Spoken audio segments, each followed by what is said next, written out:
Oregonian. Joe, just how do you feel about receiver blocking as a whole outside of Johnny and maybe Chris Hudson at times? I know you got the one from Troy there on the touchdown by Dante as well. There's one instance last week, but just as a whole, these first 3 weeks, how do you feel about the group and blocking in particular? Yeah, it's a continued point of emphasis, from Coach Cristobal and Coach McClendon, blocking on the perimeter. Always talk about turning short runs into long runs and long runs into touchdowns. I do a great job outside with our, fundamentals and technique with our hands, keep them inside and finishing blocks. As you mentioned, I think Johnny's doing an unbelievable job and continue to work on it during the season. Alvaro Torres, end zoners. Hi, Coach Moorhead. I hope you're having a great day. My question is, you went 3 for 10 on third down today, this Saturday, but still managed to be dominant on all aspects of the game. Is that something to be concerned about? I'm doing well, Alvaro. Thanks for asking. Hope you're doing well too. We had gone into the game with a pretty high third down conversion percentage. Through the first two, certainly 3 of 10 is below our standard.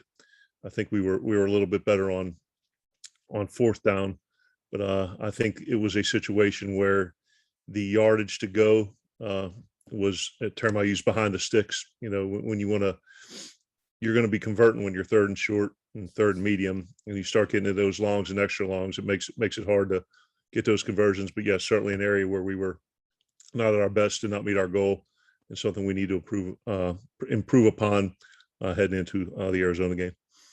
Zach Neal, Ducks Wire.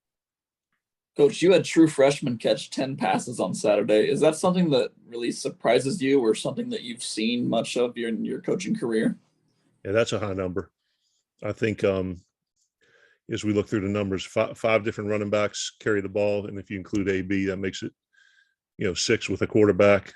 I think there were 11 people who caught a pass, and then 6 different people scored a touchdown. And as you mentioned, amongst those were the true freshmen. So off the top of my head, I cannot recall a situation where that occurred, but I think it is a very positive sign for this season and for the future to have. And I think it, when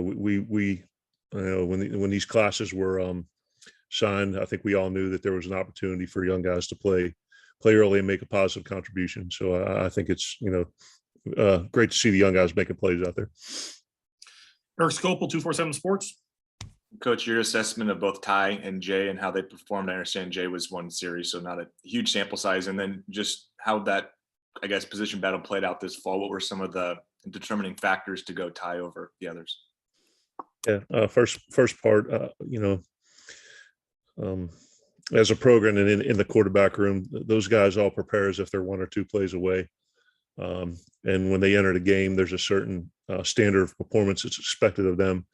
So, starting with Ty, I mean, he's a particularly cool customer, and confidence is bred through talent and preparation. So, there wasn't any wide eyes. When he was told he was entering the game, he was very poised, cool, calm, collected. I think went 6 of 9 through 2 touchdowns, operated the offense very well. So, I was excited to see him get an opportunity to perform. And then Jay went in and led a touchdown drive and operated the offense. So it was good to see, 2 and 3 go in there and, continue to have the offense continue to produce from a decision-making standpoint from fall camp. I mean, both of the guys did a very, very nice job. Todd just did the things that we were looking for a little bit better. And obviously that competition will continue as it does at every other position. Matt Preem, 247 Sports. Yeah, Joe, last year the offense had, I think, 16 turnovers, and this year it's only 1 through 3 games. I realize it's a pretty small sample size, but what do you just attribute that kind of turnaround to, and just how well it's paid off for you guys? Just told a pitcher they're throwing a no-hitter, so appreciate that. But hopefully that wasn't a damn jinx there. But attribute it to second year in the offense, quarterback's decision making, and knowing when to throw it where it needs to be. making aggressive but not reckless decisions, and knowing that a throwaway or taking a sack is better than turning the football over. So that's number one. And then, we've worked a different ball security circuit throughout spring ball and fall camp, just relative to, us, keeping the ball high and tight and not putting that thing on the ground. So I think that's probably the two things that, attribute to our ability to protect the football right now, and need it to continue against a very good Pac-12 opponent. James. Joe, looking ahead to this week, Roland Wallace, 4, might be one of the best corners in the league. He just happens to be on a rebuilding team situation right now.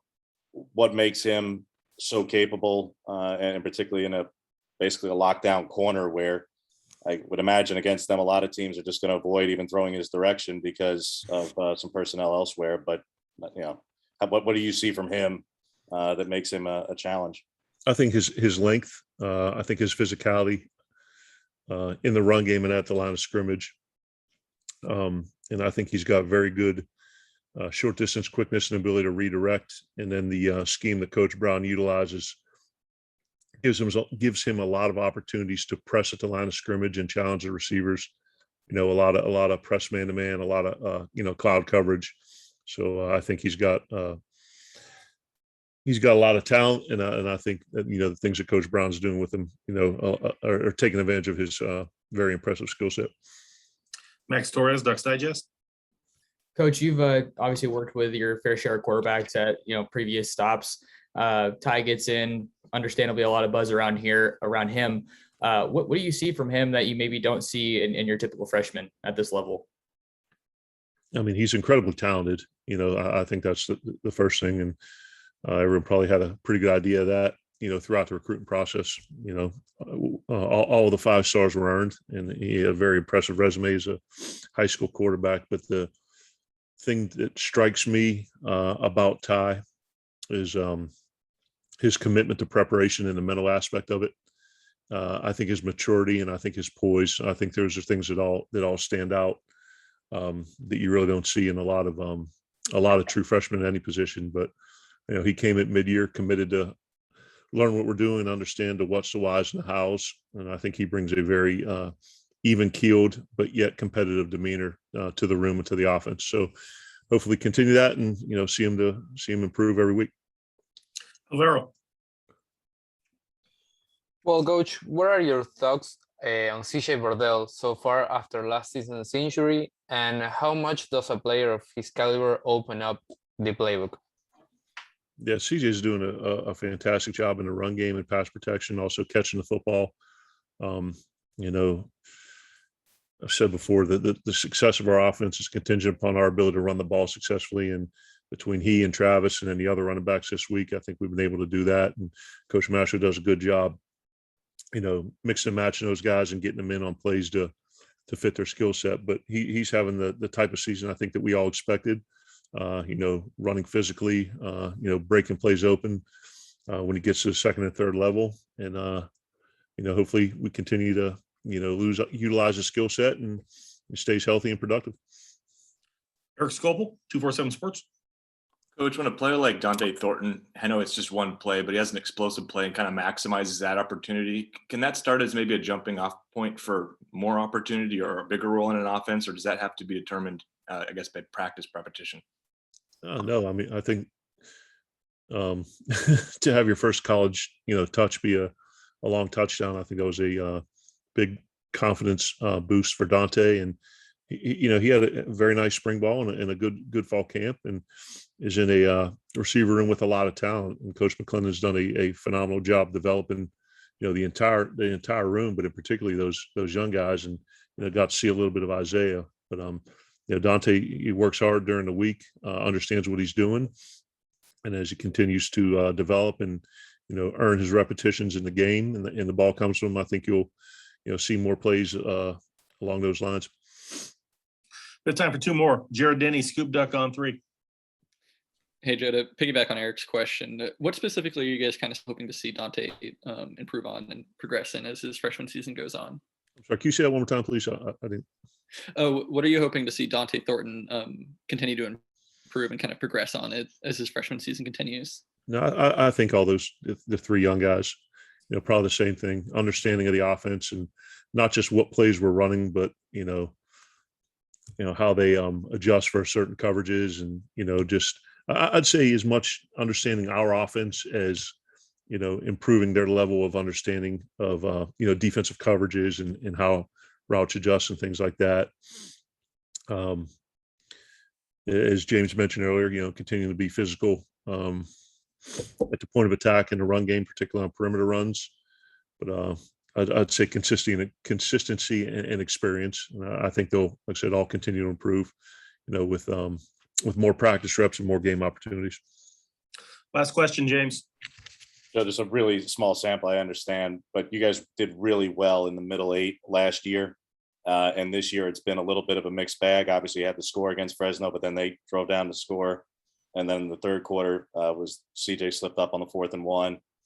Ohio State, there was the penalty, obviously opened the third quarter with a touchdown. This past week, you drive, but then the 2 sacks and then start the third quarter with a dead drive before ultimately scoring. You've put yourself in position. That's the good part. The execution just hasn't always been there. I realize it's only 3 games. How do you evaluate those opportunities that you've had to really put teams away in those moments and capitalize momentum that at times you eventually did, just not necessarily in the middle eight? Yeah, I think I was looking at the scoring by quarter the other day, and it's pretty balanced along all 4 quarters. I think we may be the highest in either the first or the fourth. But yeah, coming out of the locker room, making sure we're identifying what the defense is doing, how they're trying to attack us, and making good adjustments, and then coming out and putting those little tweaks or adjustments to work. But yeah, what you said is accurate. There's a certain point in the game when if you want to equate it to a boxing match, you have somebody on the ropes, and you don't want to let them get back in the middle of the ring, and you don't want the bell to sound and then get back in the corner. So we, at a certain point, we got to develop that ability when we got someone in the corner to end it, and hopefully we continue with that as the season progresses. Thank you, Coach. Appreciate your time. Appreciate it, man. Y'all have a great one.